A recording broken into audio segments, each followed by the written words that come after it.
சபரிமலை சாஸ்தா ஐயப்பனை பார்க்க கடுமையாக விரதம் இருந்து காடு மலை தாண்டி போகிற இந்த சபரிமலை யாத்திரைங்கிறது நம்ம மனசுக்கு ஒரு உற்சாகத்தையும் உடம்புக்கு பலத்தையும் தரக்கூடிய ஒரு அற்புத அனுபவம்னு சொல்லலாம். இங்கே இருக்கிற பல அரிய வகையான மூலிகைகளும் அதன் சத்துக்கள் நிறைஞ்ச ஓடைகளும் பலருக்கு பல நோய்களை தீர்த்திருக்கு.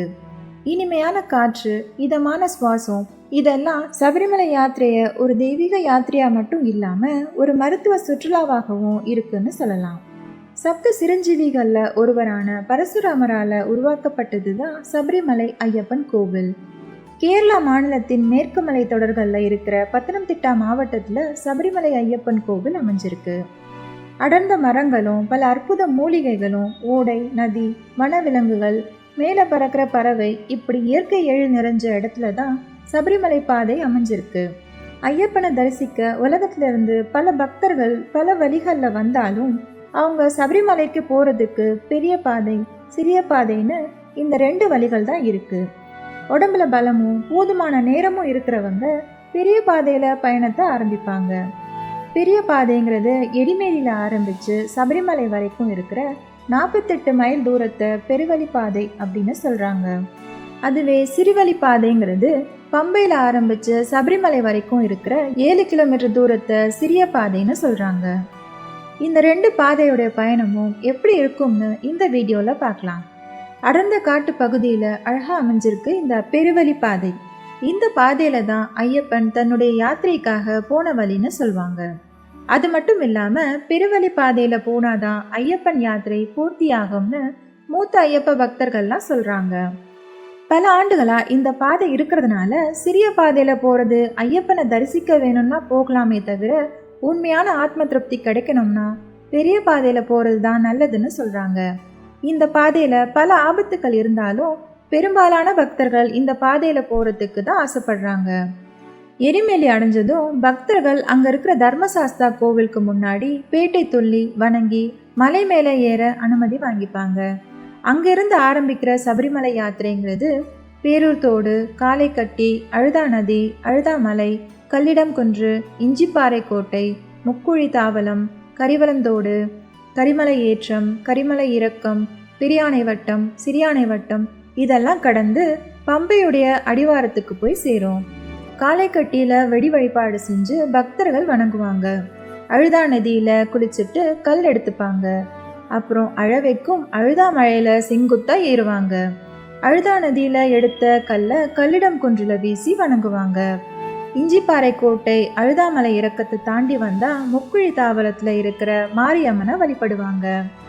கரிவலந்தோடு தாண்டி கதிர வைக்கக்கூடிய கரிமலை ஏற்றம் இறக்கத்தை தாண்டி வந்தா பெரியானை வட்டம், சிறியானை வட்டம் வரும். இதை கடந்து வந்தா பம்பை நதி நமக்கு தெரியும். இங்கே குளிச்சுட்டு பூஜைகள் செஞ்சதுக்கு அப்புறம் தான் யாத்திரையை ஆரம்பிப்பாங்க. இங்க இருந்துதான் சிறிய பாதை ஆரம்பமாகுது.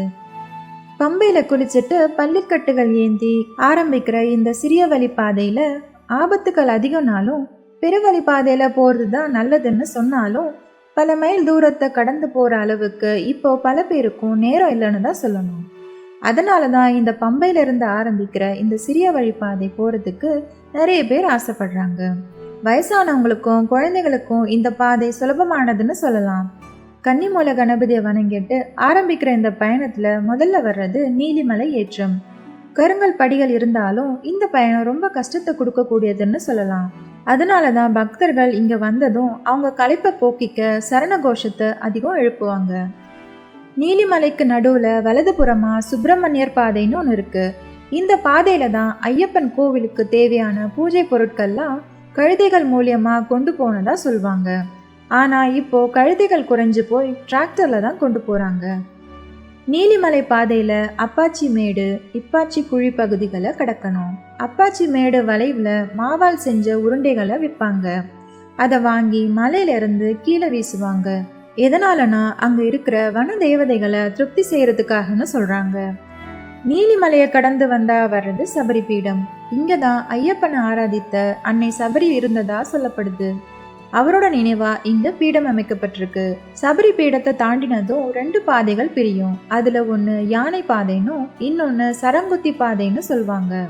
சரங்குத்தி பாதையில நடந்து வந்தா சரங்குத்திங்கிற புனித இடத்தை அடையலாம். இங்க எருமேலியில பேட்டை துள்ளிய கன்னி சாமிகள்லாம் கொண்டு வர்ற மரத்தாலான வில், வேல், சரம் எல்லாம் இங்க குத்தி வச்சு வழிபடுவாங்க. சரங்குத்தியை கடந்து வந்தா சபரிமலை சாஸ்தாவுடைய 18 படிகள் வரும். படிகளை கடந்து பரவச நிலையில ஐயன் ஸ்ரீ ஐயப்பனை தரிசிக்கும் பக்தர்கள் அவங்க கடந்து வந்த வலிகள், துன்பங்கள்லாம் மறந்து எழுப்பும் சரண கோஷத்துல மலையே அதிரும். ஒரு தடவை வந்தவங்க திரும்ப திரும்ப இந்த கோவிலுக்கு வர்றதுக்கான காரணம் இந்த அற்புத பயண அனுபவத்தினாலன்னு தானே சொல்லலாம்.